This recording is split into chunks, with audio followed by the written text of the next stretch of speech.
देखियौ, जिनका शादी विवाह भऽ गेल अछि और जिनका शादी विवाह होयवला अछि, एखन शादी सीजन आबि रहल छै तऽ कहलहुँ जे एकटा वीडियो बना दै छी। बहुत छोटा टाके टिप्स छै पतिदेव सबके लेल, दुल्हा राजाके लेल, जे अहाँ एतेक काज अपना पत्नी लए जरूर करब अगर दुनियाके बेस्ट पति बनैके अछि तऽ, बुझलियै। जाहिमे सबसँ पहिला अछि जे अहाँके पत्नी अगर कहियो बीमार पड़ि जाथिन तऽ हुनका कनि ख्याल राखि लेबै, बुझलियै। और किछु अपना हाथसँ बना कऽ खुआ देबै, बुझलियै।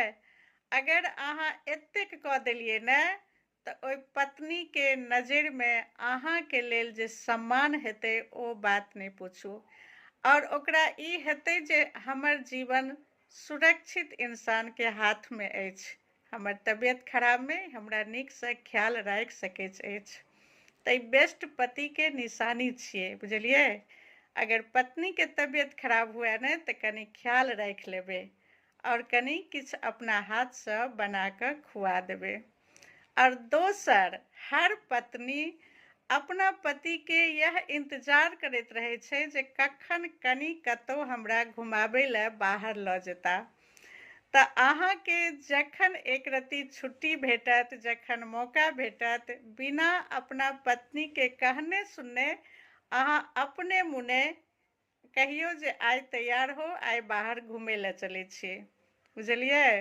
और ओकर खुशीके ठिकाना नहीं रहते कतौ अगर घुमा टहला देलिए तऽ इहो टिप्स हमर सुनि लेब।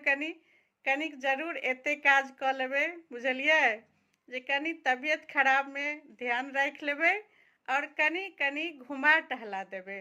और तेसर, कहियो अपना पत्नी के माँ बाबूजी के लेल कुशब्द नहीं बाजब, अपना अपमानजनित शब्द अपना पत्नी के माँ बाबूजी लए नहीं बाजब।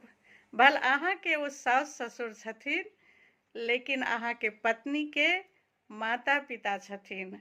और जतेक मतलब मान सम्मान हुनका माता पिताके करबै ने, ओतेक ज़्यादा सम्मान अहाँ लए अहाँके कनियाँके बढ़ल चलि जेतै, बुझलियै। और एकटा और अंतिम कहि रहल छी जे अपना कनियाँके कखनो नीचाँ दिखाबैवला ताना नहीं मारबै। किया तऽ पूरा भरोसा अहाँ पर रहै छै, पति पर रहै छै। और पति जखन नीचाँ दिखाबऽ लागै छै ने तऽ कोनो भी लड़कीके, कोनो भी कनियाँके होइ छै जे हमर तऽ सारा दुनिया